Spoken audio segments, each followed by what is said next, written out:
까지 이제 환경담당을 했었는데 중간에 좀 자리를 돌기도 하고 그랬었지만 하여튼 쭉 하면서 그 환경연합이랑도 같이 일을 많이 했었고 또 그 당시 같은 경우는 이제 4대강 같은 사안이 있어가지고 그 단체랑 같이 일을 할 일이 좀 있었거든요. 근데 일을 하면서 보면은 이렇게 언론이 바라는 게 있고 그리고 환경단체는 생각하시는 게 있고 이게 안 맞는 경우가 왕왕 있어요. 그래가지고 서로 약간 이렇게 이렇게 해주면 더 좋을 텐데 저렇게 하면 더 좋을 텐데 이런 것들이 있어가지고 그런 내용들을 좀 모아가지고 만들어봤습니다. 중간에 잘 모르겠다라든가 아니면은 이렇게 의견이 있으시면은 바로바로 얘기를 해주시면은 같이 한번 얘기를 해보겠습니다.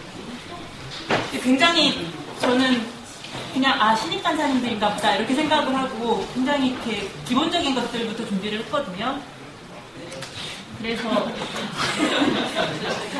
예 괜찮은지 모르겠지만 일단 오늘 한 3가지 정도로 얘기를 나눠가지고 드리려고 하는데 첫 번째는 언론사의 취재 시스템이 도대체 어떻게 돌아가는 건가, 그리고 두 번째는 이제 보도자료가 많은 경우에 기사화 되지 않습니까? 그러면서 기사와 보도자료가 어떻게 이제 연결이 되는 건가, 어떤 형태의 보도자료들이 있는가, 이런 것에 대해서 좀 말씀을 드리고, 그 다음에 언론과 환경단체의 관계가 어떤 것들인가에 대해서 얘기를 좀 드리려고 합니다.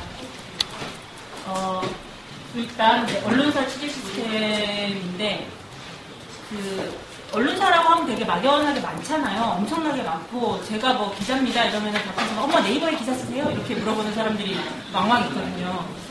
네이버에 기사를 쓰진 않습니다. 우리가 쓰는 기사를 네이버에서 게재를 하는 거지. 그런 차이가 있습니다. 하여튼 그래서 이제 보통 우리가 기자라고 하면은 종류가 굉장히 많은데 이제 방송기자 예전에 유행했었던 프로그램이었는데 예전에 보신 분들 안 계신가요? 이게 이렇게 봉숭아빵에서 네. 봉숭아빵에서 보면은 그 강효미 기자가 나와서 사람한테 인터뷰를 하는데 이렇게 딱 마이크를 주고 자기 모습 이러고 있지 않습니까? 네. 보통 방송 기자들이 실제 좀 이렇게 많이 하고 있는데 그런 거를 필터내서 만들었던 프로그램이고, 그리고 이런 사람들이 보통 신문기자입니다. 근데 신문기자를 두 종류로 나눌 수가 있을 텐데 저희는 팬기자라고 부르거든요. 글 쓰는 기자, 기사를 쓰는 기자를 팬기자라고 그러고, 팬기자들은 보통 저런 형태의 수첩을 들고 볼펜을 들고 다닙니다. 요즘은 아이폰에도 많이 메모를 하지만. 그리고 또 어떤 기자가 있냐면 이분들은 이제 사진기자입니다. 예, 사진기자들이 보통 신문사 같은 경우에는 사진부가 따로 있거든요. 그 사진부에서 뭐 10명에서 많게는 30명 정도의 사진기자가 소속이 돼서 일을 하고 계십니다. 그리고 외부에서 프리랜서 사진기자들이 사진을 쓰기도 하는데 근데 우리나라 대충 큰 언론사들은 대부분 자체 사진부를 가지고 있습니다. 그리고 이제 이분들은 카메라 기자죠. 방송에서는 카메라 기자가 있으니까. 그러니까 보통 이렇게 팀이 돼서 많이 움직이는데 신문 같은 경우는 팬 기자가 있고, 그리고 상황에 따라서 사진 기자가 같이 오는 경우가 있습니다. 그리고 방송은 보통 방송 기자랑 카메라 기자가 같이 팀이 되어서 움직이고, 이 팀이 조금 끈적끈적한 관계들이 있죠. 그래서 뭐 사진 기자한테 항상 뭐 선배 뭐 이러면서 뭐 같이 밥도 먹으러 다니고 뭐 이런 하여튼 작은 팀 같은 겁니다. 그리고 이제 언론사가 굉장히 많은데 크게 신문, 잡지, 방송 정도로 나눌 수 있을 것 같습니다. 그리고 신문은 저희가 부르는 용어인데 저희 이제 종합일간지라고 해가지고 모든 걸 다 다루는, 우리가 보통 아는 신문 있지 않습니까? 뭐 조선일보, 방한신문, 한겨레 뭐 이런 종합일간지가 있고, 우리나라에는 종합일간지가 10개가 있습니다. 뭐가 있겠습니까? 조중동 있고, 한겨레, 경향, 국민, 한국, 문화, 세계, 매일신문. 그렇죠. 잘 알고 계시네요. 이거 아무래도 너무 쉬운 걸로 준비한 것 같으네요. 그렇게 있고, 이 종합일간지에는 이제 석간과 조간이 있죠. 조간, 대부분은 조간이고, 이제 석간신문이 매일신문 정도 있는 거죠. 그리고 경제지가 있는데, 경제지는 잘 아시는 매일경제, 한국경제, 이렇게 있고, 그 외에 최근에 많이 생긴 경제지도 있고, 파이낸셜 뉴스도 있고, 헤럴드 경제도 있고, 헤럴드 경제는 경제 문화 종합지 아닌가요? 연예 뉴스도 굉장히 많아요. 그리고 또 뭐가 있죠? 아시아 경제, 그쵸? 그렇게 있고, 전문지라고 하면은 이제 그 특정 영역을 다루는 건데, 환경 쪽에 전문지는 뭐가 있습니까? 그치? 네? 한겨레 신문이요?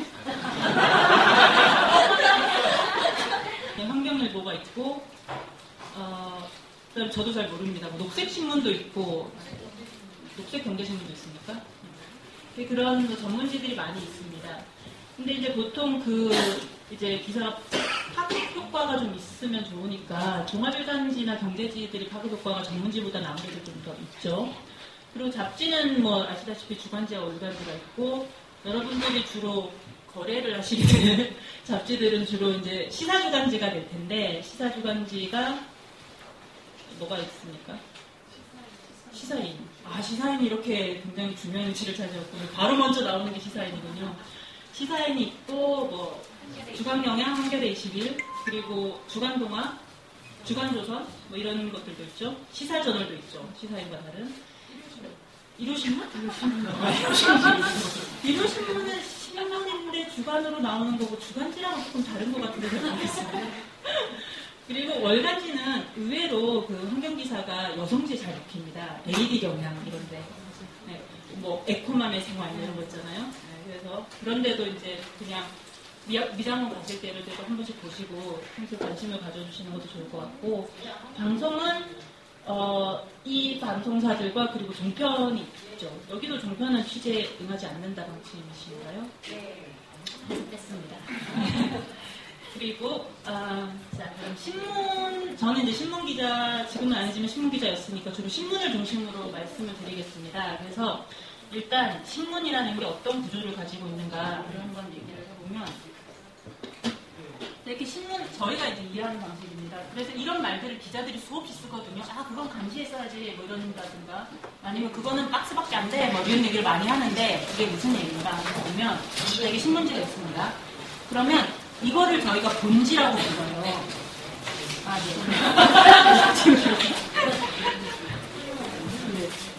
이런 걸 본지라고 부르고 그 다음에 사이에 이렇게 껴주는 것들 있잖아요. 뭐 조선 경제도 있을 거고 네.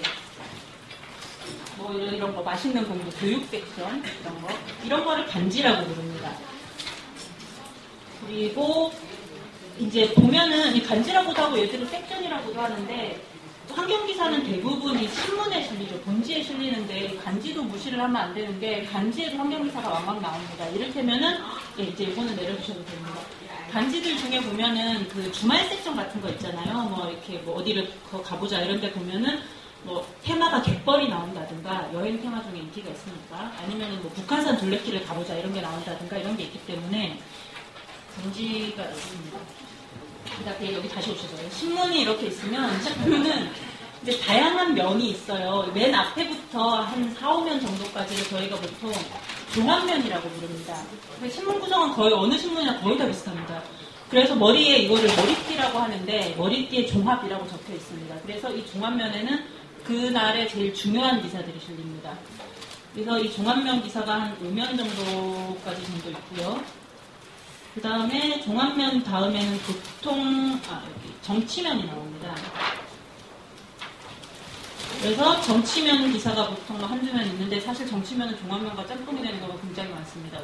주요 기사들이 정치 기사인 경우가 엉망 있어가지고요. 그 다음에 국제면이 보통 나오죠. 국제면은 환경단체에서 직접 기사를 실으실 일은 별로 없겠지만 아마 기사를 읽으시는 경우는 많죠. 외국이 어떻게 돌아가고. 그다음 주로 이제 환경기사가 실리는 게 바로 사회면입니다. 사회면은 회사 따라 조금씩 다르지만 보통 3면에서 4면 정도가 있거든요. 매일 그렇게 있습니다. 하나, 둘. 오늘 같은 경우는 3면이네요. 그래서 저희는 보통 이거를 1사회면, 2사회면, 3사회면 이렇게 부릅니다. 그래서 기사의 가치가 1사회면에 있을수록 더 중요한 거예요. 그리고 3사회면으로 갈수록 좀 덜 중요한 건데 보통 1사회면에는 약간 좀 딱딱한 기사가 많습니다. 뭐 정책 기사라든가 아니면 무슨 사건 기사라든가 큰 기사들 그런 게 많이 실리고 사회 2면은 대부분 이렇게 칼라지면인데 여기는 좀 이렇게 소프트한 거. 그러니까 기사가 균형을 한참 맞춰야 되거든요. 여기가 너무 딱딱하면 여기 좀 부드럽게. 그래서 여기에 되게 심각한 기사가 실리면 여기는 약간 밝고 우리 이웃들 속에도 희망이 있다. 이런 거 있잖아요. 이런 거를 많이 씁니다. 그 다음에 사회 3면은 이제 그 외에 다양한 것들을 모아놓는 거고 쭉 가면은 뒤에 이렇게 이 서울 이렇게 된 거는 저희는 이제 지방면 혹은 뭐 지역면 이렇게 부르는데 그 신문사에 보면 지역팀이라고 있거든요. 신문이 서울에 자리를 잡고 있는 신문사들은 대부분 서울 중심으로 돌아가다 보니까 이제 지역 기사가 소외되는 경우가 왕왕 있는데 그거를 커버를 하기 위해서 부서가 따로 있습니다. 회사마다 이름이 다른데 보통 사회 2부 이런 식으로 되어 있는데 기자들이 어디에 있냐면 서울에는 우리가 있고 그리고 그 경기도에 보통 2명에서 3명 정도가 있습니다. 수원, 분당 뭐 이런 데들이 있고요. 강원도에는 기자가 보통 1명 있습니다. 그 넓은 강원도에. 기자가 1명 있고 그 다음에 부산에 뭐 1명이나 2명. 울산이나 포항 쪽을 같이 커버하는 기자 1명. 그 외에 경남 지역을 커버하는 기자 1명. 뭐 전남 1명에서 2명. 전북 1명. 제주 1명. 이런 식입니다. 그래서 이 기자들이 보통 어디에 있냐면 그 지역의 도청에 있습니다. 그 지역의 도청에 기자실이 있거든요. 그래서 지역에 이슈가 있을 때는 그 지역의 도청에 있는 그 지역 기자를 찾는 게 굉장히 빠릅니다. 왜냐하면 그 사람들이 자기 지역 이슈이기 때문에 관심이 많거든요. 그래서 그런 기사들은 보통 이런 데 실리는 겁니다. 뭐 서울. 지금 이거는 서울에서 나온 신문이기 때문에, 그러니까 나중에 말씀드릴 텐데, 이건 서울이지만, 똑같은 신문에 여기에 뭐 호남, 제주, 이런 식으로 제주도에 가면 제주께 있고, 호남에 가면 호남, 이렇게 기사가 나옵니다. 그 다음에 저희랑 그다지 상관없는 경제면이 있고 재테크는 아무 상관없습니다. 그 다음에 문화면 또 별로 상관이 없고 그 다음에 TV 뭐 이런 것도 별로 상관이 없고 스포츠도 별로 상관이 없고 오피니언 이거는 왕왕 이제 나오죠. 이제 의견 같은 거 게재를 하실 때 오피니언을 쓰시고 빠졌네요. 여기 인물면이 있거든요. 이제 문화면이랑 TV들 사이에 보면은 보통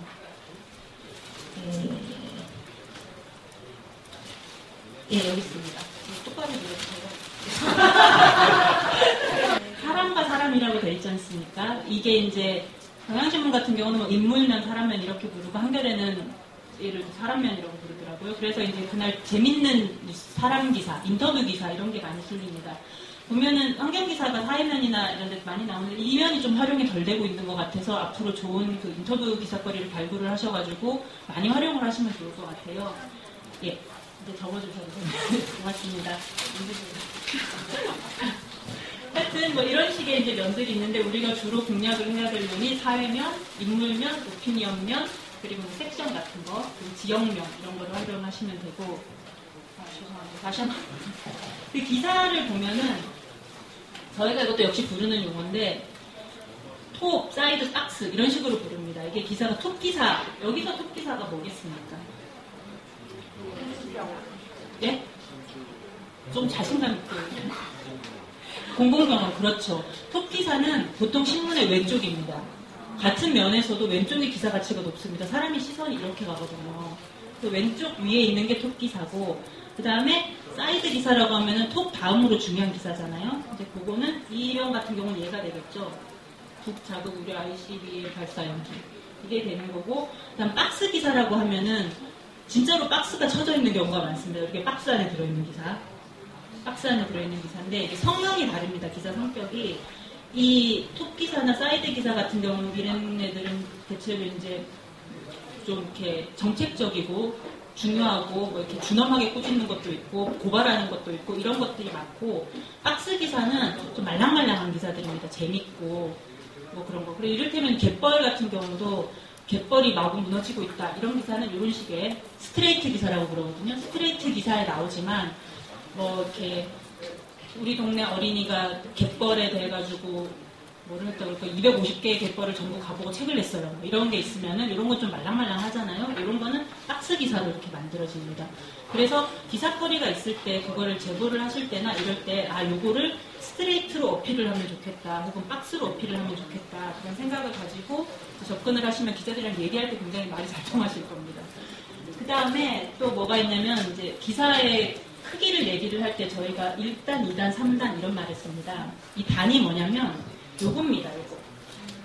이거를 원래는 칼럼이라고 얘기를 해야 될 텐데 신문이 국민일보랑 중앙일보가 지금 크기가 약간 다르니까 걔들을 빼고 대부분의 신문은 7단으로 되어 있습니다. 7칼럼. 하나, 둘, 셋, 넷, 다섯, 여섯, 일곱 이렇게 되어 있잖아요.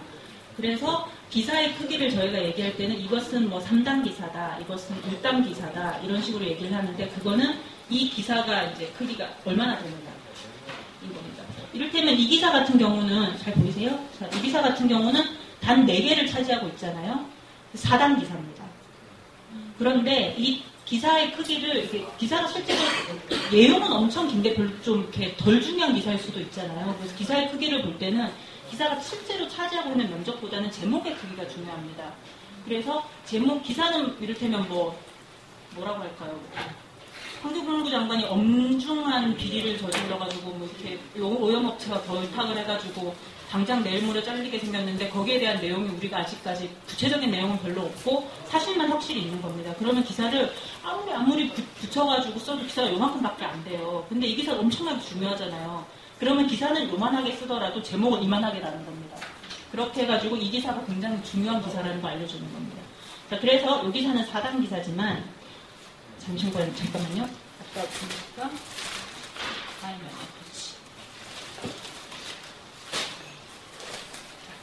여기 보십시오. 자, 이게 톱 기사잖아요. 이게 톱이고 이게 여기서는 이게 사이드네요. 근데 톱 기사는 지금 제목이 하나, 둘, 셋, 넷, 5단, 5단으로 갔잖아요. 5단 기사입니다. 중요한 기사죠.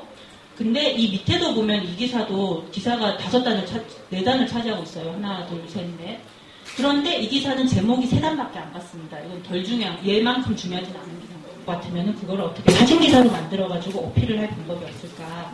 그런 것도 한번 생각해 보시면 좋을 것 같습니다. 보도자료를 내거나 이러실 때도 옛날 같으면 신문에 뭐 사진이 한 장 아니면 2장 실려, 그 관련 사진이 한 장 아니면 2장 실리고 말았는데 지금은 온라인에 있는 대로 다 쓰거든요.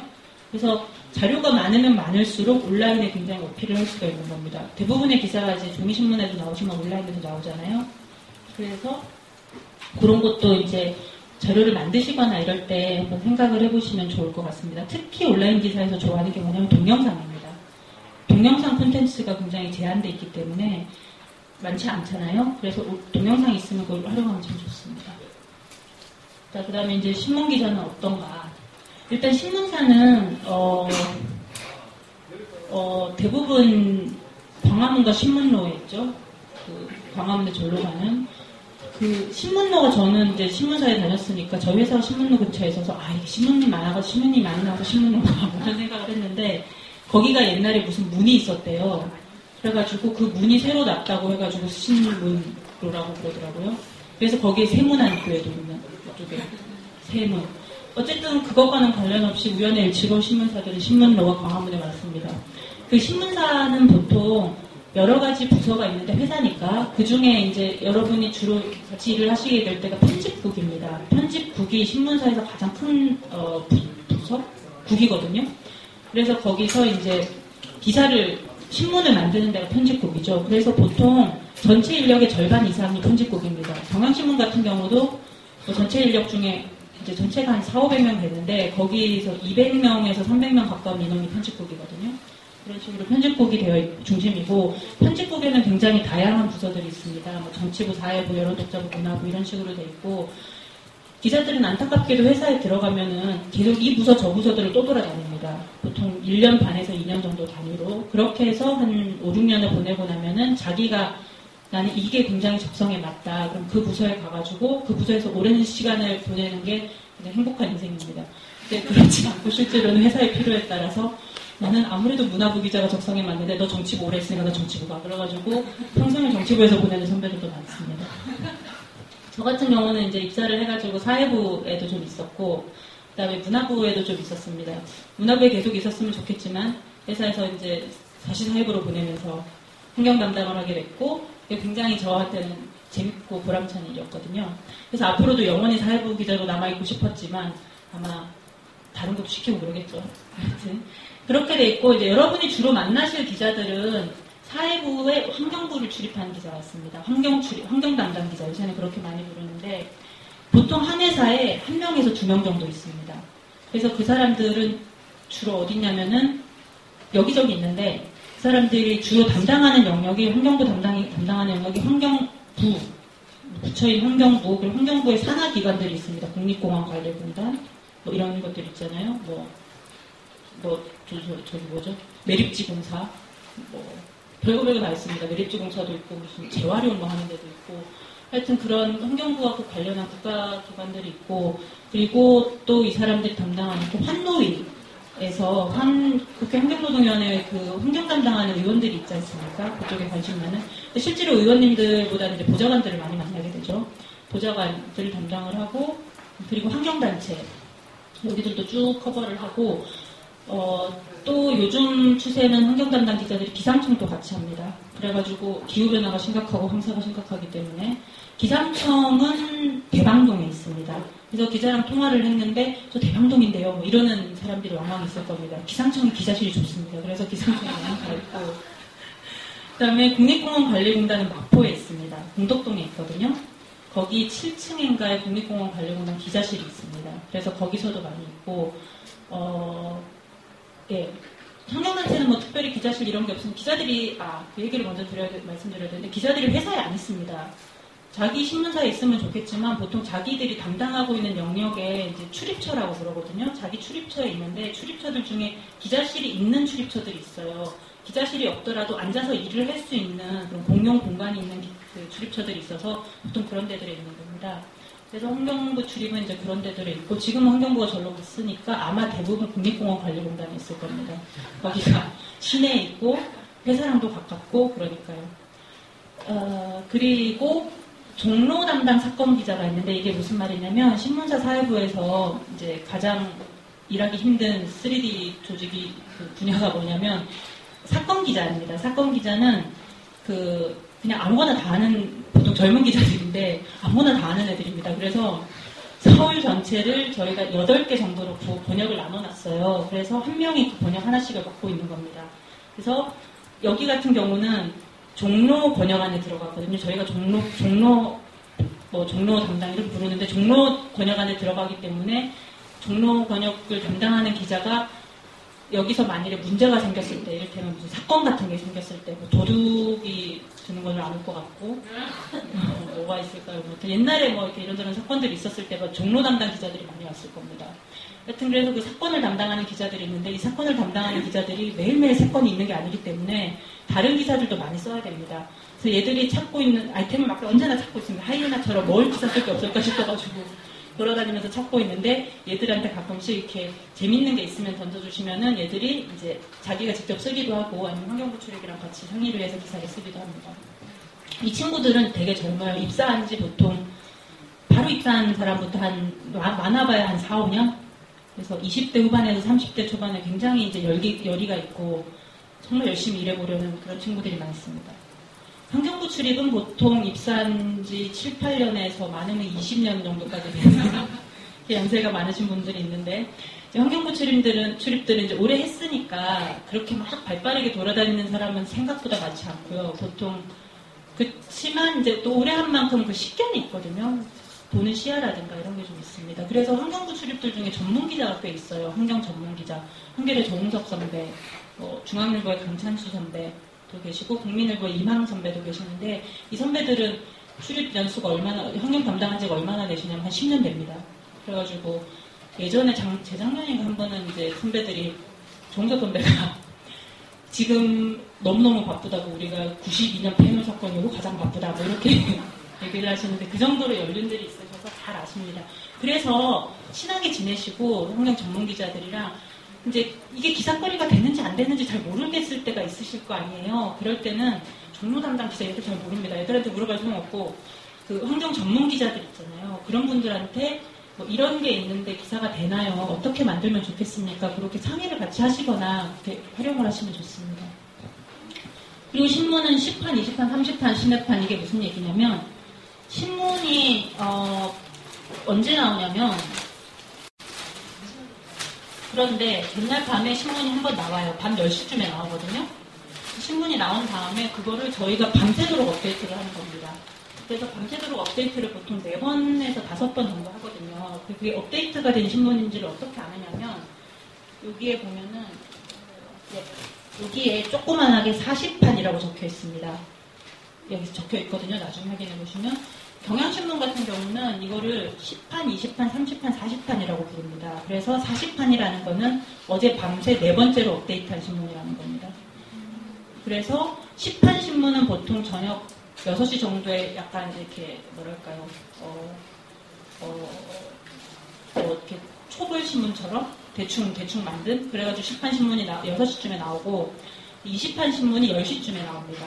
이 20판 신문은 여러분들은 거의 못 보실 겁니다. 왜냐하면 이 20판 신문은 대체로 충청도, 영남, 호남? 영남인 것 같습니다. 영남 지역으로 배달이 되거든요. 그래서 아마 부산이나 이런 데 가서 신문을 보시면 위에 20판이라고 적혀 있을 겁니다.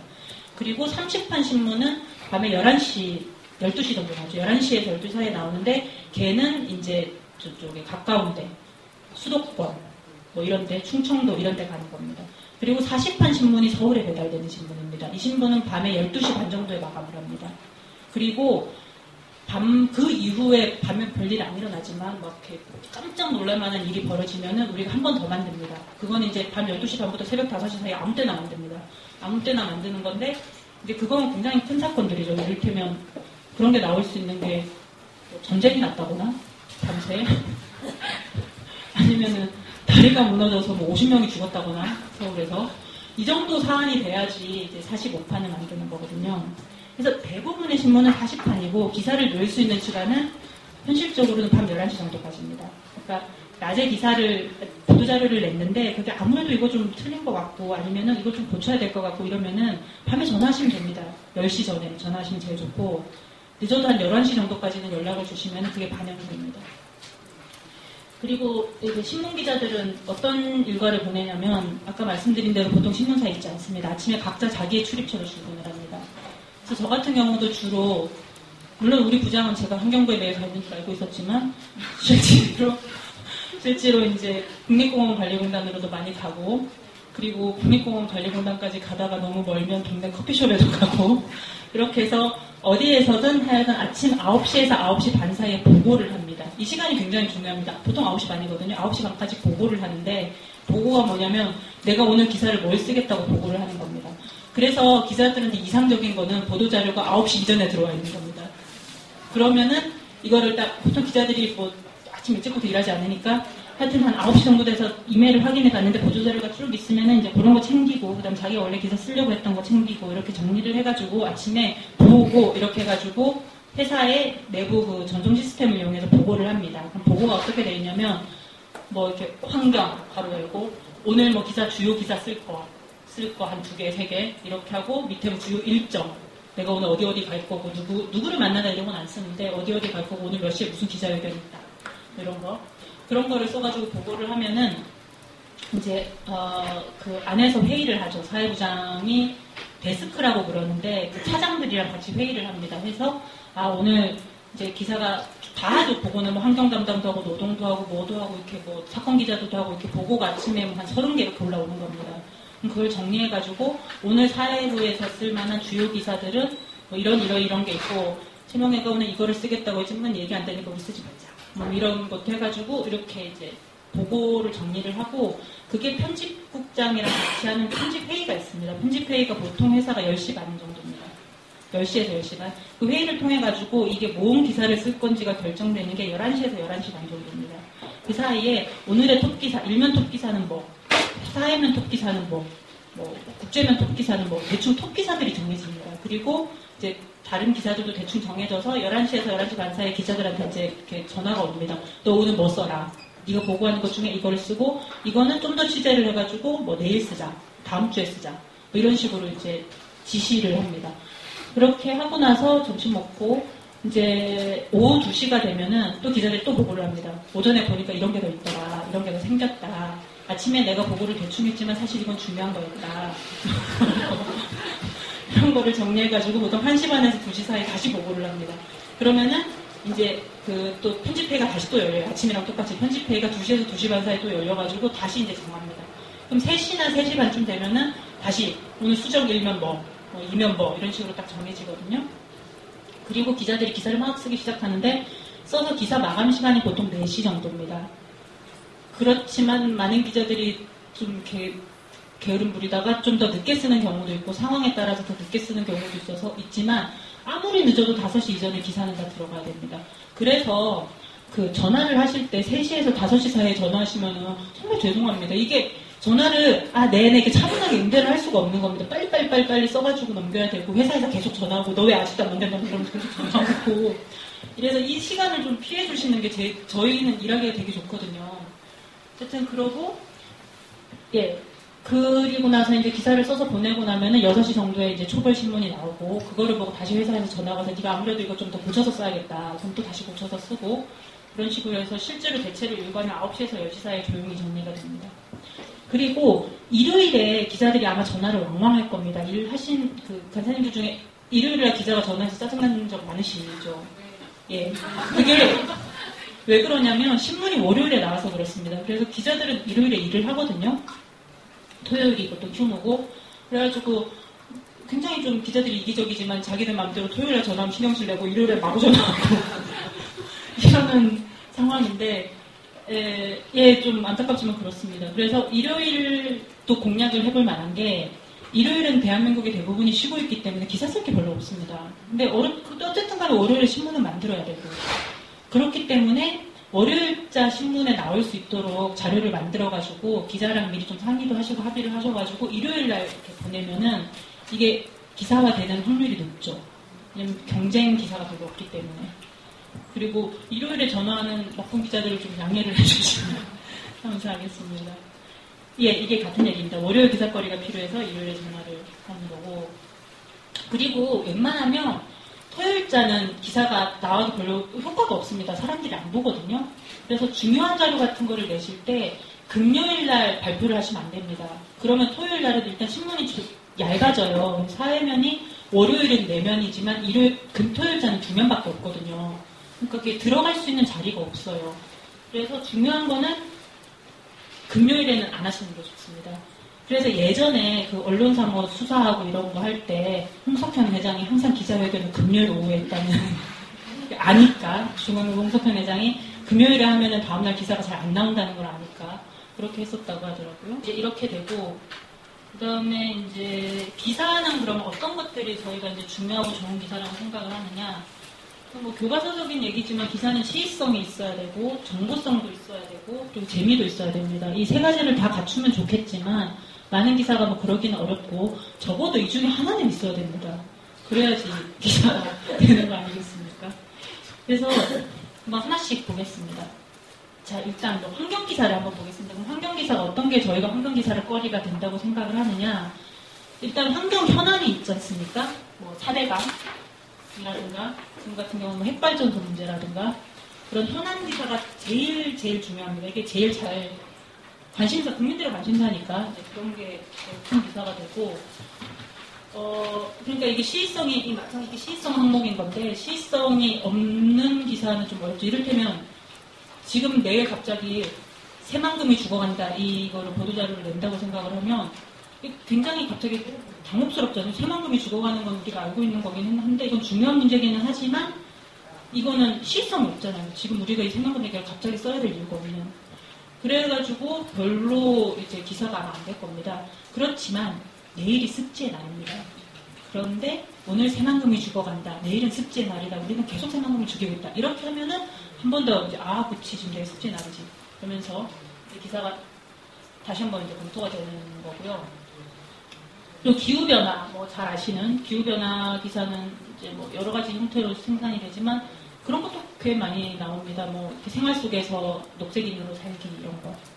그리고 기자들이 굉장히 좋아하는 게 자연생태 쪽 기사입니다. 동물 기사 이런 게 가독력이 굉장히 높대요. 그 신문은 그 동물이라든가 어린이 이런 거 좋아하잖아요. 그래서 가독력이 높아가지고 국립공원관리공단이 반달곰을 가지고 있고 거기서 무슨 동물도 많이 이제 관리를 하고 있고 그런데 환경부에서 내는 보도자료보다 국립공원관리공단에서 내는 보도자료가 훨씬 더 인기가 많습니다. 여기가 동물 기사가 많거든요. 무슨 반달곰이 자다 깼다 뭐 이런 것들 다 있습니까? 그리고 이제 그런 여러 단체나 이런 쪽에서 생산할 수 있는 내용들로는 이를테면 이제 길고양이 같은 거 있지 않습니까? 길고양이가 우리가 조사를 해봤더니 엄청 늘었다. 아니면 뭐 철새 탐조, 철새가 요새 뭐 모기가 없다. 이런 것들. 그런 거를 하실 수 있고 먹거리를 환경연합은 본격적으로 안 하시는 것 같은데 저기 환경정리에서 예전에 먹거리 기사를 참 많이 준비를 해주셨었는데 먹거리도 관심이 많죠. 뭐 채식급식, 뭐 그다음에 설탕 안 먹기 운동 뭐 이런 거. 그다음에 새로운 트렌드도 있습니다. 에코웨딩. 이 에코웨딩 얘기를 2006년에 환경연합에서 처음 들었습니다. 근데 그 당시에 이제 여기 국제팀 있으시잖아요. 이제 그런 데들이 저기 외국에서는 어떤 트렌드가 있고 보면 자세히 찾아보면 우리나라에도 그런 거 관심 있는 사람들이 있고 이렇다. 이런 새로운 트렌드를 빨리빨리 잘 이렇게 잡아내시는 것 같아요. 이제 그런 것들도 기획 기사로 만들 수가 있습니다. 그리고 아까 말씀드린 대로 인물. 인물을 발굴해서 이제 기사화하는 게 홍보대 행사들 엄청 잘하거든요. 홍보대 행사들은 정말 얘기 안 되는 인물도 어떻게든 만들어가지고 많이 가져오는데 여기 단체 같은 경우는 얘기되는 인물이 굉장히 많은데도 좀 이렇게 에이 뭐 우리가 그런 걸 뭐 그러니까 우리가 한 걸 뭐 잘했다고 하나 뭐 이런 거 있잖아요. 겸손하게. 그래가지고 잘 안 나오는 것 같은데 그래서 뭐 인물 관련한 거 누가 뭐 무슨 환경상 받았다 이런 거 말고는 자료 안 내시잖아요. 근데 실은 낼 게 굉장히 많죠. 제가 환경연합에서 자료를 안 내셨지만 기사를 쓴 인물 중에 박진호 감독이 있습니다. 웃으시잖아요. 그렇죠? 박진호 감독님을 왜 기사를 썼냐면 그분이 당시 환경영화제에 태양 관련한 영화를 내셨습니다. 근데 그게 뭐 평이 되게 좋았었어요. 그래가지고 얘기 되잖아요. 그랬었고 그리고 여러분들 중에 이제 녹색연합에 지금은 안 그만두신 김상만 그리고 이게 좀 있습니다. 그 신문이랑 잡지랑 방송이 좋아하는 기사거리가 다릅니다. 저희 기사거리를 저희는 보통 아이템이라고 부르는데 이 아이템이 다른데 신문 같은 경우는 사실, 통계 이런 거 좋아합니다. 그런 거 좋아하고 방송은 무조건 그림이 있어야 됩니다. 그림이라고 얘기를 하는 건 이제 동영상이 되는 거가 있어야 되고 잡지는 좀 지금 이런저런 사안들을 묶어가지고 큰 기획성 심층 보도를 하는데 예를 들어 갯벌 체험 많이 하잖아요, 여름에. 갯벌 체험을 할 경우에 그게 신문에 기사가 되려면은 갯벌 체험을 한 해에 뭐 작년에는 150만 명이었는데 올해는 300만 명이 하면서 갯벌 생물이 작년에까지는 70% 훼손됐는데 올해는 95% 훼손됐다. 이런 게 이제 신문이 좋아하는 겁니다. 똑같은 갯벌 체험을 방송에서 기사를 쓰신다면 갯벌 체험하는 그림이 일단 있어야 됩니다. 갯벌 체험 현장이 있어야 됩니다. 가가지고 갯벌 체험 현장을 쭉 찍으면서 어린이들한테 인터뷰해가지고 뭐 이렇게 내 발에서 조개가 깔려 죽었어요. 멘트 따고 이렇게 해가지고 그림을 만들고 거기에 이제 통계 같은 게 부차적으로 들어가는 거고요. 실제로 그래서 방송 같은 경우는 이제 통계가 특별히 없어도 여름이고 사람들이 갯벌 체험을 많이 가면 갯벌 기사를 필요로 하거든요. 또 그런 걸 좀 차이가 있습니다. 그리고 잡지는 갯벌 체험을 할 경우에 우리나라의 갯벌 체험이 시작된 지 5년이 되었는데 그 5년 동안 이런 변화가 있었다. 우리가 동막해변에 가보니 어린이들이 이러고 있더라. 그리고 국립해양연구원에서는 이런 자료를 냈다. 갯벌 체험으로 전체 생물이 얼마가 사라져가고 있고 복원되는 데는 몇 년이 걸린다. 그렇다면 우리는 어떤 대안적인 갯벌이 있는가. 그래서 뭐 독일의 갯벌을 가보니까 이러이러하더라. 이런 식으로 전체 큰 그림을 그리는 이제 그런 기사를 잡지들이 좋아합니다. 차이가 있습니다. 그래서 신문기자한테 우리가 농약병이 30개 모여있는 현장을 찾았다고 얘기하면은 콧방귀 나올 겁니다. 그렇지만 방송기자한테 농약병이 대거 무던히로 버려져 있다 이러면은 카메라 들고 갑니다. 차이가 있습니다. 그리고 기사는 종류가 굉장히 많은데 이제 발표 기사가 있죠.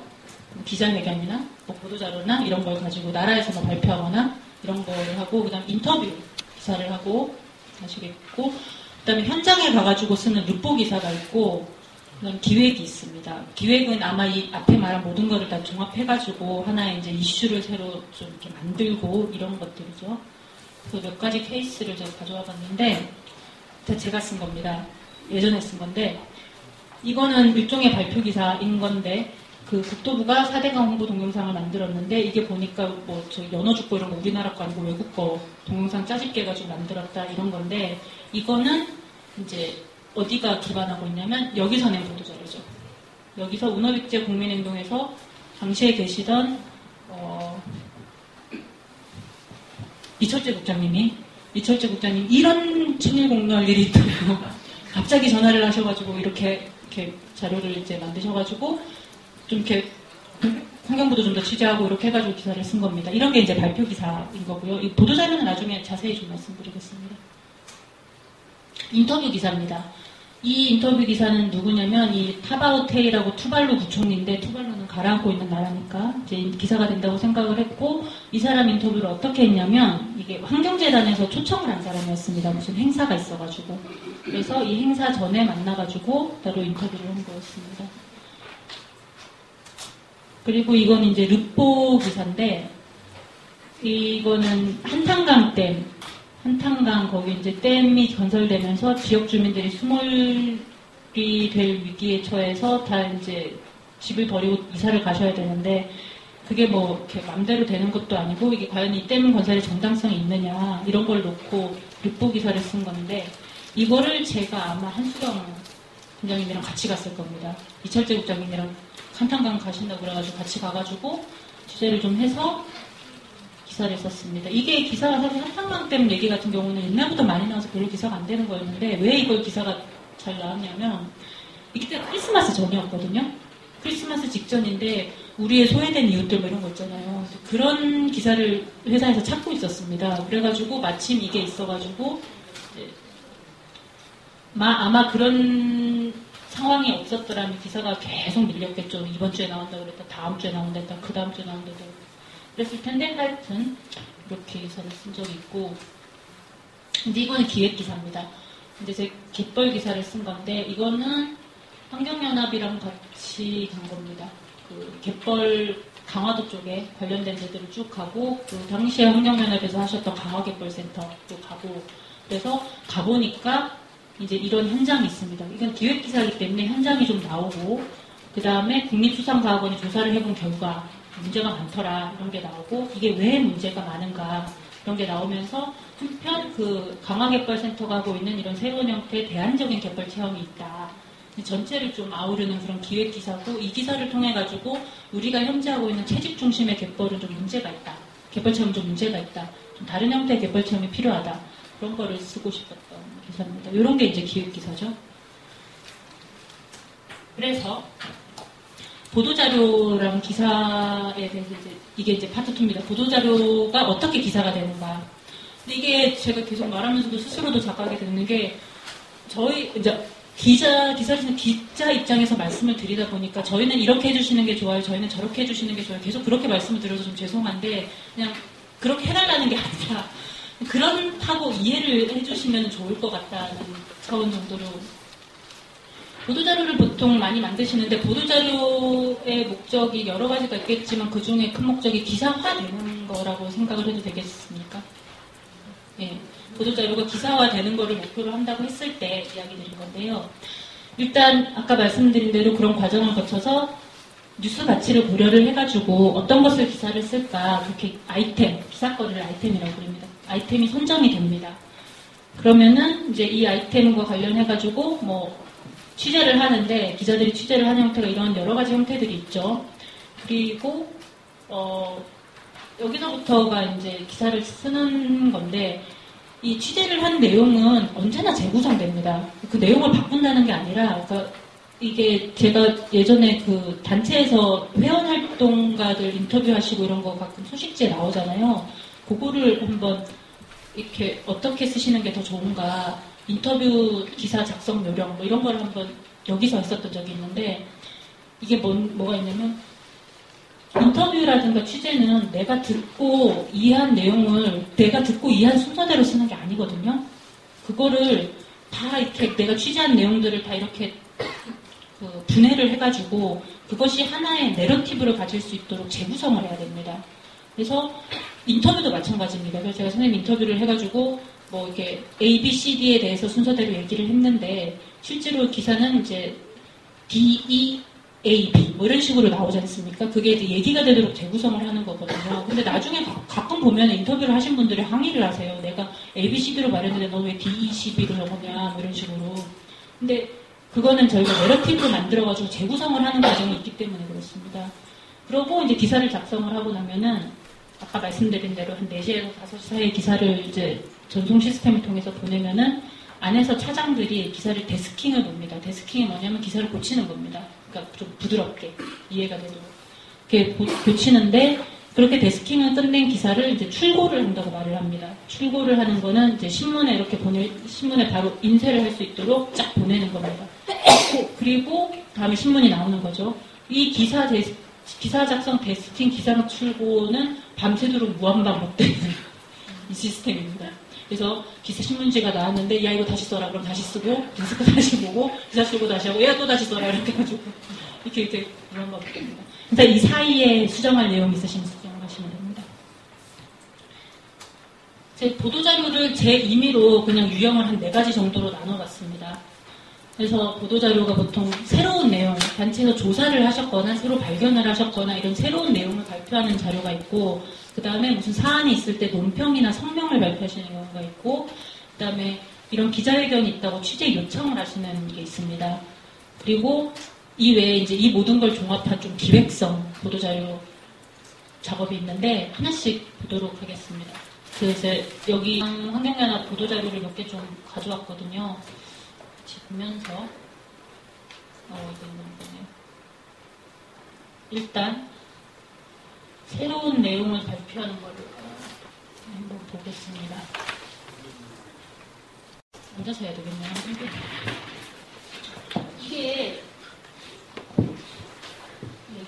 이게 이제 최근에 환경연합 바다위원회에서 낸 보도자료죠. 이거는 이제 발표 내용을 발표하는 보도자료고 저희가 생각하기엔 굉장히 저희가 일하기 편하게 만들어진, 굉장히 잘 만들어진 보도자료입니다. 일단 이 보도자료의 제목은 이겁니다. 제돌이와 친구들 29마리가 바다로 가야 된다. 지금 제돌이가 이슈가 되고 있는데 사실 우리가 조사를 해봤더니 이렇게 더 많더라.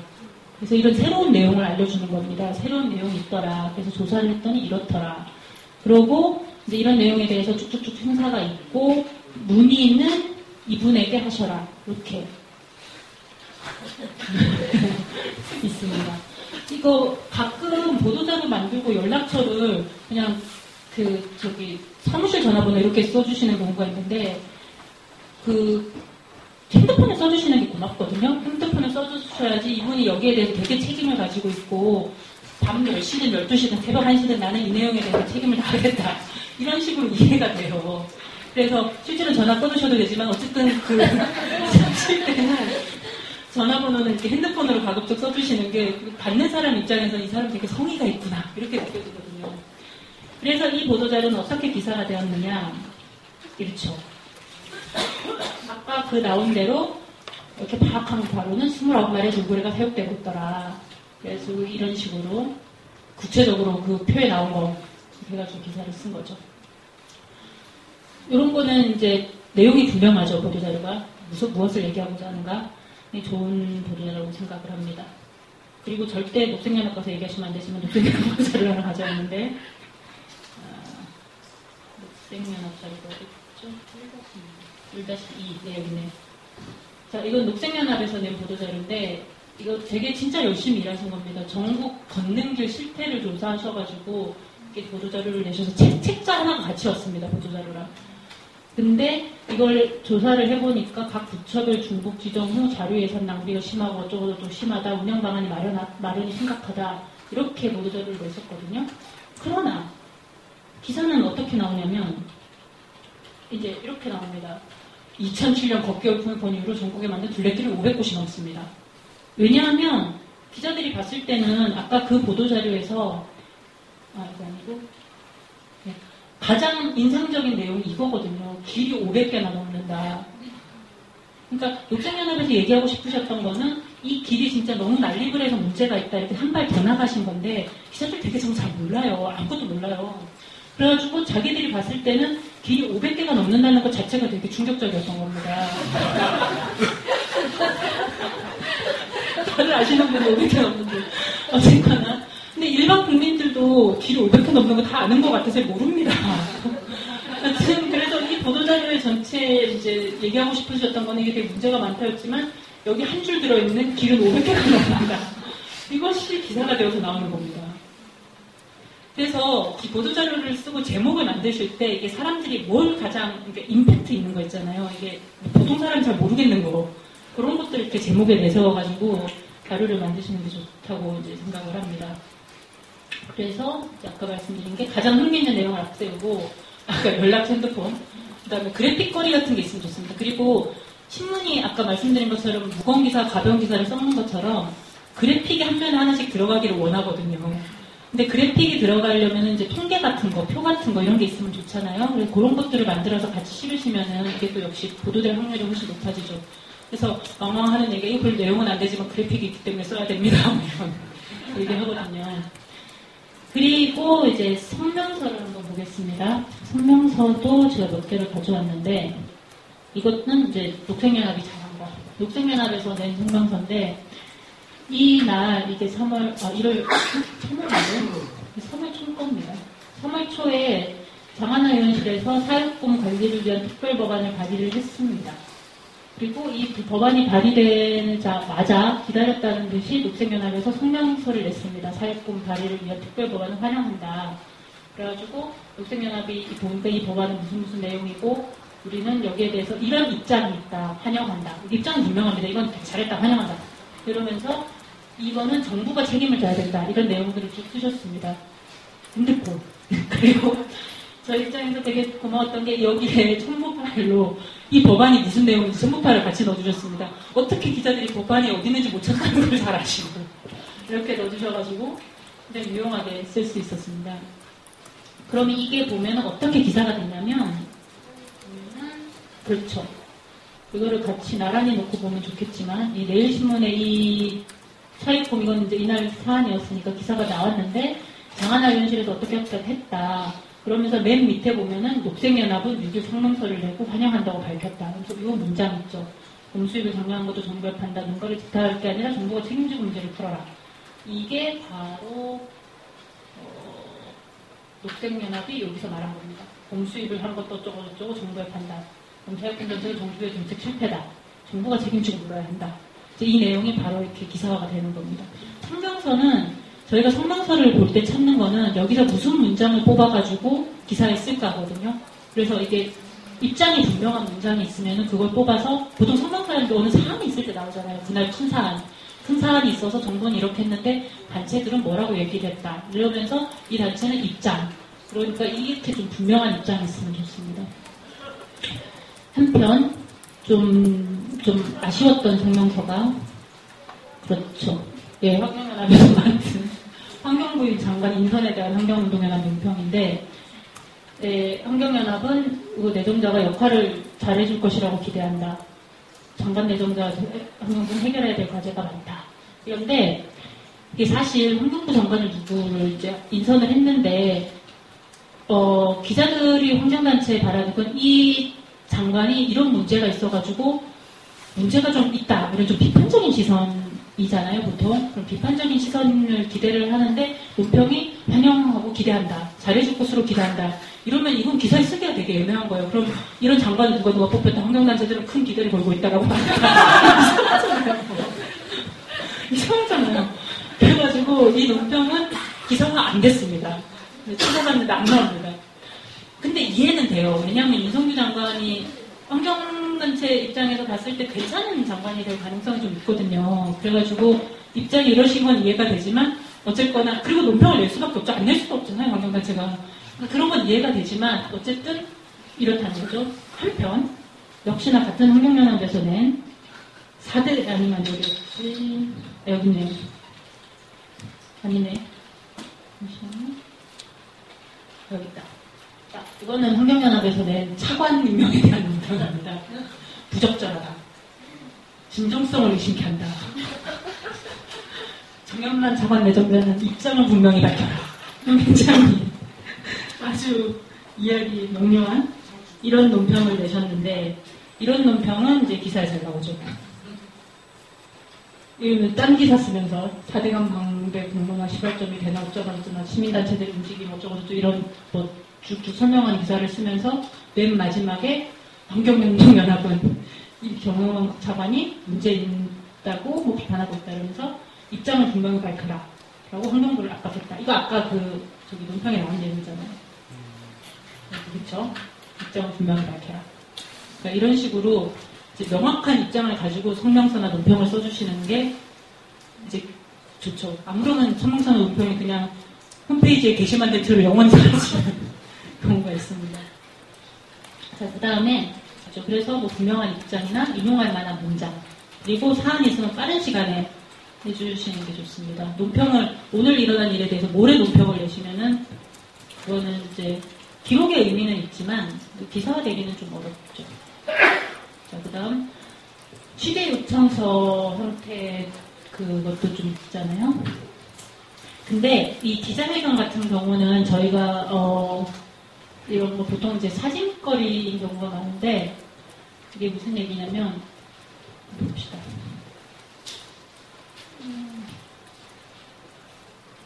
예, 이거는 성경에 나가시는 거네요. 4대강 사업 찬동인사 4차 발표 기자회견. 이 보도자료 되게 좋습니다. 명료합니다. 그리고 일시, 장소, 그다음 누구누구 나올 거고 무슨 이야기를 할 것이며 뭐 이렇게 연락처 일타. 기자회견 자료는 당일 배포해서 안 오면 안 준다. 이거 좋습니다. 이거 안 오면 안 줘야 됩니다. 그리고 그래야 오지. 그리고 이거를 나중에 행사 끝난 다음에 이제 홈페이지나 뭐 이메일로 보내시면 되잖아요. 이거 미리 보내시면 기자들이 기사 써가지고 안 옵니다.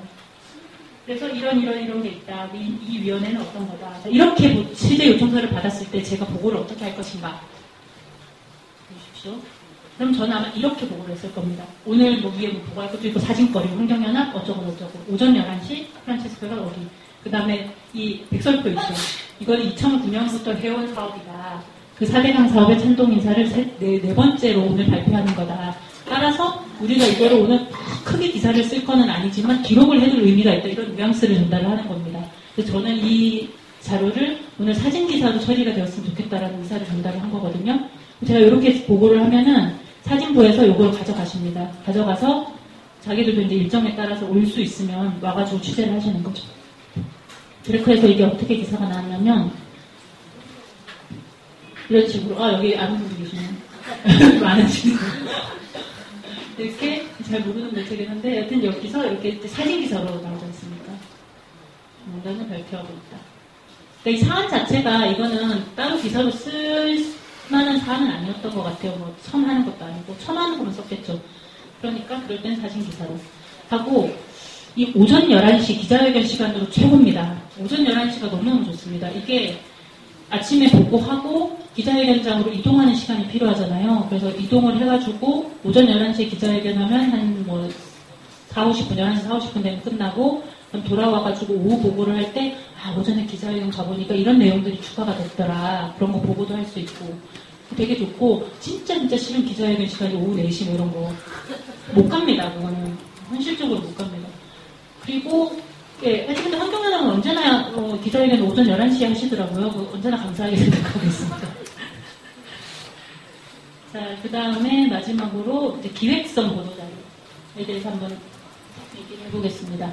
사실은 이제 기사를 보도자료를 기자가 받아 쓰는 것만도 아니고 그리고 기자가 자기 혼자 일방적으로 취재하는 것만도 아니고 같이 일을 하면 좋잖아요. 같이 해서 주요 사안이 있는데 이 사안이 국민적인 관심사가 있고 이런 사안에 대해서 우리가 같이 뭔가를 해보자. 그런 거를 하는 건데 예를 하나 가져왔는데 기사를 먼저 자료를 먼저 볼까요? 이거죠. 이거 최근 겁니다. 이제 그 4대강 범국민 대책위원회에서 4대강 범죄위에서 이거를 했는데 이 자료 자체는 아시는 분들이세요. 여기 자료 자체는 3월 27일에 기자회견을 한 겁니다. 수요일날 기자회견을 하면서 이제 보도를 다음날 날짜로 맞춰서 해달라라고 요청을 하셨습니다. 그래서 조사를 해보니까 이런 문제가 많더라. 그래서 떼죽음이었다 이런 자료를 내셨는데 이 자료를 내시려고 그 전에 이틀 전에 현장 조사를 하러 가셨거든요. 이 본대위에서. 근데 본대위에서 현장 조사를 하러 가시면서 혼자 가시지 않으시고 기자들한테 미리 연락을 해가지고 관심 있으면 같이 가자고 하신 겁니다. 그래서 몇몇 기자들이 같이 갔습니다. 같이 갔다 온 기자들이 얼마나 분개를 했겠어요. 진짜 이거 심각하다 이렇게 생각을 하고 있는 상황에서 이제 27일에 자료가 나오고 28일에 보도를 해달라고 한 겁니다. 그렇게 해서 같이 갔다 온 기자가 기사를 이렇게 썼습니다. 이제 이 내용은 비슷하죠. 근데 이 기사가 막 열심히 썼다니까 벌떡벌떡 물고기가 뛰면서 다 펠라했다. 주민들은 홍어라고 말하고 있다. 죽음의 감이다. 어쩌고 처참하다 이러면서 막 썼는데 이거는 이제 같이 가보니까 그렇더라. 사실 기자들도 자기 혼자 여기 가가지고 제첩 자기가 뭐 들더라고 이렇게 못하잖아요. 자기가 뭘 합니까? 못하는데 여기 단체가 갇히면서 전문가들을 데리고 가시니까 끼어서 가면은 한 큐에 해결이 되는 겁니다. 딱 그 뭐 주요 현장도 파악을 하고 전문가들 그 자리에서 인터뷰도 하고 주민들도 만나서 이제 가서 물어보고 그렇게 해가지고 이렇게 기사를 썼습니다. 진짜 많이 썼습니다. 제가 신문에는 얼마나 크게 나는지 모르겠는데 이런 사진 이런 건 기자들이 못 찍습니다. 이거 조사위원회에서 찍어가지고 배포하신 사진이죠. 사진도 찍고 그다음에 여기 뭐 이렇게 조사 지점 지도도 나오고 아주 구체적으로 생생하게 이렇게 기사를 이렇게 썼습니다. 여튼 더 많은 사진을 보시려면 여튼 이런 게 있지 않습니까? 근데 이렇게 기사가 나오니까 따라가는 매체는 그렇게 이제 한계가 있겠죠. 몇몇 매체 같겠죠. 근데 이렇게 기사가 나오고 이제 기자회견도 하고 뭔가 중요한 일인 것 같습니다. 그럼 다른 매체들도 써야 되나 이런 생각이 들거든요. 그래서 보니까 한겨레에서도 기사를 썼더라고요. 근데 한겨레는 안 가셨던 것 같습니다. 제가 확인 안 해봤는데 그러니까 시민단체에서 전수조사를 해보니까 이렇더라. 그래서 조사 결과가 나왔는데 시민단체에서 이런 거 발견했다고 밝혔다. 이건 이제 발표 기능처럼 쓰셨죠. 그날 나온 보도자료를 바탕으로. 보도자료를 가지고 이런 데들을 갖고 이러이러했다고 하더라. 이렇게 얘기를 했다. 이게 만약에 이 세례강 공대회에서 조사만 가고 보도자료 발표를 안 하셨다면 이런 기사는 안 나옵니다. 왜냐하면 자료가 없거든요. 기자가. 자기 쓰고 싶어도 자료가 없고 자기는 안 갔는데 어떻겠습니까? 그렇지만 보도자료를 내주시니까 안 간 거는 아쉽지만 보도자료를 가지고라도 기사는 쓸 수 있거든요. 그래서 이제 기사를 쓴 겁니다. 이 기획 굉장히 재밌게 잘 됐다고 생각을 했는데 여기서 또 한 가지 말씀드리고 싶은 게 이제 연합입니다. 연합. 여러분 연합 기자랑 친하게 지내시고 연합을 100% 활용해야 됩니다. 연합을 알뜰하게 활용해야 되는데 연합뉴스가 뭐냐면은 여기는 통신사입니다. 통신사는 뭐냐면 신문사나 방송사는 다른데 여기는 기사를 언론사에게 제공하는 회사입니다. 신문사나 방송사가 여기에 기사를 이제 받아가지고 그 기사를 쓰기도 하고 여기에 이제 기사가 올라오고 이거 우리도 해야 되나? 그러면서 하기도 하고 그러거든요. 그래서 연합의 기사가 나면은 굉장히 그게 기사를 많이 씁니다. 사람 효과가 되게 높습니다. 그러니까 연합은 일반인들이 본다기보다는 언론사에서 많이 보는 거죠. 그래서 이렇게 하면 좀 얍실하긴 하지만 기자한테 암만 얘기를 해도 이 환경담당 기자가 하나 그거 안 중요한 것 같은데 라고 얘기했는데 그게 연합기사에 이렇게 떡하니 나오면 회사에서 전화가 온대. 연합에도 기사가 나는데 너는 뭐 하고 있었어? 그러면서 예시 이러면서 이제 기사를 쓰는 그런 일로 방법이 있기 때문에 하여튼 연합뉴스는 연합뉴스에서 사대강 사업 때문에 그 제첩회사 물고기 감소 논란이 있다라고 이제 기사를 쓴 겁니다. 그 자료랑 연합이 갔다 왔는지 안 갔다 왔는지 정확히 모르겠어요. 어민 멘트 이런 게 있는 거 봐서 같이 간 것 같기도 한데 자체 엠바고를 여기서 설정을 하셨잖아요. 아까 이제 언제 보도를 해달라. 그 엠바고를 설정을 하실 때 보통 그 설정 시간을 같이 합의를 해서 정하는데 기자실이랑 합의를 해서 정하시는 경우가 많은데 신문은 석간 아니면 조간 뭐 방송도 있고 이럴 때 보통 시간이 연합시간으로 맞춥니다.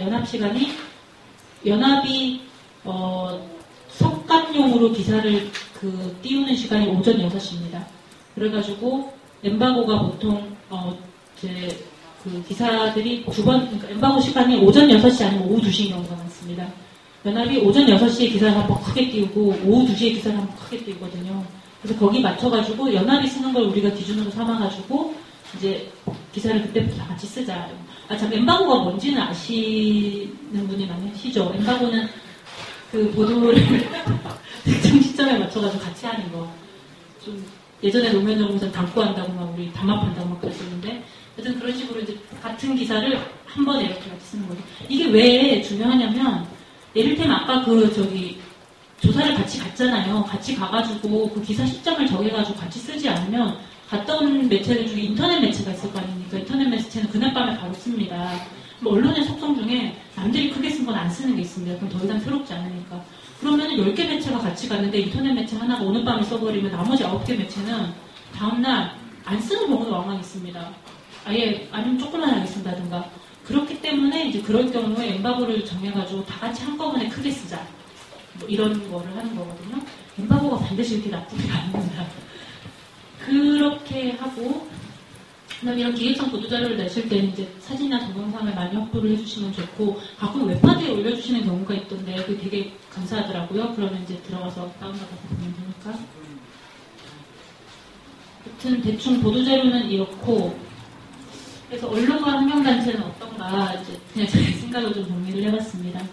그래서 언론을 정말로 100배 활용을 해주시면 좋을 것 같습니다. 활용을 해서, 보도자료도 내시고, 기자회견도 하시고, 그리고 시의성 있는 사안일 경우에는 이제 막 언론한테 적극적인 취재도 유도를 하시고, 우리 어디 가는데 조사 가는데 너도 가자 그러면서 그런 것도 하시고, 뭐 협조도 하고, 공동 현장 조사 같은 거 그런 거 되게 좋죠. 하시고 시리즈도 같이 하시면 좋습니다. 요즘 시리즈는 좀 이제 장기 작업이 필요하긴 하지만, 예, 원전 없는 나라 만들기, 이런 거, 올해 시리즈 같은 거, 그런 거 해가지고 같이 기획도 하시고, 그렇게 하시는 것도 좋고, 그 다음에 오피니언 면 같은데, 이제 기고도 많이 하시면 좋거든요. 기고를, 이제 이게 구조가 어떻게 되냐면, 오피니언 면에 주장 같은 거, 시평 같은 거, 이런 것들을 실으시려면은, 거기 담당자한테 이렇게 기사를 넘기시면, 원고를 넘기시면 그 담당자가 선별을 해가지고 싣는 건데, 그 담당자를 바로 찾기 어려우면은 평소에 거래를 하고 있는 환경 담당 기자나 종로 담당 기자한테 부탁을 해가지고 이렇게 연결을 해달라고 하시면 그렇게 됩니다. 환경산업은 잘 하시는 것 같더라고요. 자주 이렇게 요청도 많이 하시고, 그리고 자주 실리기도 하고, 때 맞춰가지고 딱 물에 나른 물을 맞춰가지고 하시고, 습지 맞춰서 딱 하시고, 그렇게 많이 하시더라고요. 그리고 이거는 그냥 이런 생각들을 해보면 좋을 것 같다. 결국 불가근 불가원, 언론과 취재원은 불가근 불가원이다. 너무 친해도 안 되고 너무 멀어도 안 된다. 그렇게 얘기를 하시는데, 이게 참 어려운 것 같아요. 그래서 잘 모르면 몰라가지고 문제고, 친하면 친해서 문제고, 그러다 보니까 뭔가 잘못하는 것 같은데도, 걔랑 친한 사람과 하는 대로 뭐라고 할 수는 없잖아.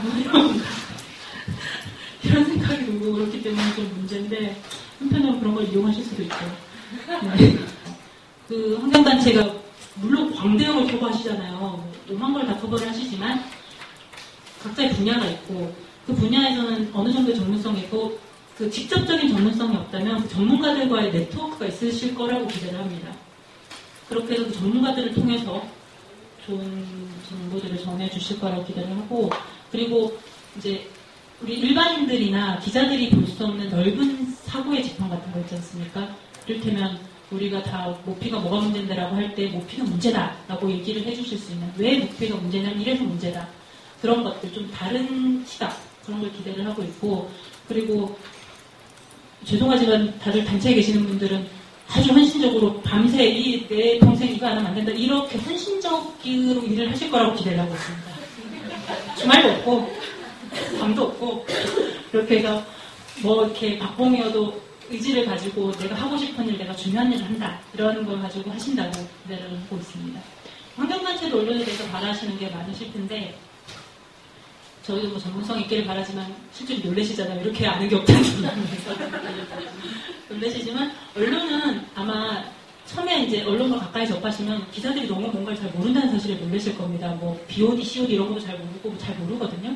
근데 기자들은 전문성이 어디에 있냐면은, 자기가 들은 내용, 자기가 이제 본 내용을 정리해서 기사를 만드는 전문성이 있습니다. 언론의 전문성은 그겁니다. 이거를 어떻게 하면 많은 사람들에게 가장 효과적으로 전달할 수 있고, 가장 임팩트 크게 전달할 수 있고, 그거에 대한 전문성은 있다고 저는 생각을 합니다. 그래서 그런 것들을 이렇게 무시하지 마시고 같이 해가지고 좋은 기사들을 많이 만들어 보시면 좋을 것 같습니다. 그래서 대충 오늘 제가 말씀드리는 건 이 정도고, 혹시 질문이나 이런 거 있으시면.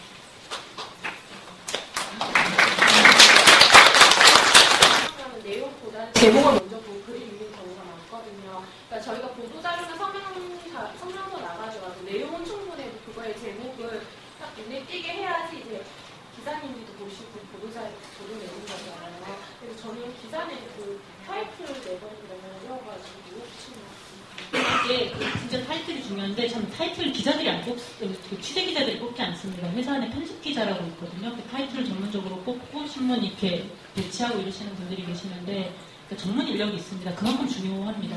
제목을 뽑는 게. 일단 예전에 손석춘 씨가 쓴 신문일개 혁명이라는 책이 있는데, 맞을 겁니다. 제목. 신문일개 혁명에 보면은 이제 뭐 신문에 대해서도 나오고 제목을 뽑는 거에 대해서도 약간 나오고, 그다음에 예, 그렇죠. 되게 중요하죠. 지금 제 생각이긴 하지만 언론사에서 그런 편집 기자들 있거든요. 신문 타이틀을 전문적으로 뽑는 그런 분들을 한번 만나서 이야기를 들어보셔도 예, 그게 좋으실 것 같다는 생각이 드네요. 네. 예, 혹시 뭐 제가 아는 분이 있거나 그러면 나중에 도와드릴 수 있도록 한번 해보겠습니다. 나와서 말할게요. 그러니까 저희는 기사를 쓸 때 이제 기자님들을 좀 보시라고 쓰잖아요. 그럼 보도자료에 헤드라인도 영향을 미치나요? 네, 보도자료 헤드라인만 봅니다, 먼저. 이게 보도자료가 한두 개 오는 게 아닙니다. 하루에 보통 뭐 한 10개 안팎으로 오고, 많이 담당하는 기자는 한 40개도 옵니다. 근데 아침에 뭐 20-30분에 그걸 스크린을 해야 되기 때문에 대부분 제목을 보는 거죠. 그리고 단체 이름도 봅니다. 홍련회하고 보통 좋은 자료를 내니까 이러면서. 중요합니다. 보도자료 배포 시간을 제가 좀 있는데, 수요 총선은 전날 4시 전, 그리고 논평 성명서는 당일 2시 전, 이런 식으로 내부에 한 얘기가 있는데, 실제로는 어느 시간 정도까지는 좀. 취재 요청서는 전날 4시 전, 그리고 논평이나 성명서는 당일 2시? 당일 2시간? 둘 다 좋습니다. 굉장히 좋은 시간인 것 같은데요. 왜냐하면 저희가 보고를 또 밤에도 보고를 하는데, 내일 뭐 할지에 대해서 이제 좀 감을 잡아야 되잖아요. 이제 그런 거를 잡기 위해서는 4시 이전에 다음날 일정을 가능할 수 있도록 취재 요청서를 4시 이전에 보내주시는 거 되게 좋은 것 같고, 논평도 보통 큰 사안이 오전에 나온 거에 따라서 2시 이전에 논평을 보내주시면 기사 쓰는 입장에서 굉장히 좋죠. 근데 어떻게 2시 이전에 논평을 만들어서 쓰시겠어요? 밥은 안 먹나요? 잘 되고 있다는 얘기는 아니에요. 하고요.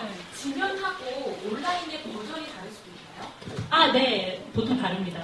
같기도 한데, 일단, 많은 기사가 엠바고가 없는 기사들 같은 경우는 신문은 밤에 나오고 혹은 아침에 나오는데 기사는 낮부터 나오는 경우가 있잖아요. 그래서 온라인용으로 기사를 먼저 쓰는 경우가 있습니다. 기자회견 같은 거 한 거 보고 바로 기사 써가지고 온라인에 대충 써서 온라인에 보내고 이제 그거를 잘 다듬어가지고 신문에는 좀 더 정제된 기사로 만들죠. 그래서 버전이 2개인 경우가 있고 진짜 안 좋습니다. 그래서 무슨 똑같은 기사를 1000개씩 써야 되는 거예요. 그리고 이제 분량 때문에도 있습니다. 신문은 분량이 한계가 있잖아요. 그래서 아까 남한강 제첩 같은 경우도 신문에는 한 요만하게밖에 못 쓰는데 사실은 내가 취재한 것도 많고 내용이 너무 더 쓰고 싶은 게 많으면 온라인에는 요만하게 쓰는 거죠. 그렇게 해서 버전이 다른 경우가 있습니다. 제목도 아마 다를 겁니다. 신문 제목은 좀 더 점잖고 온라인 제목은 좀 더 납치가 많죠.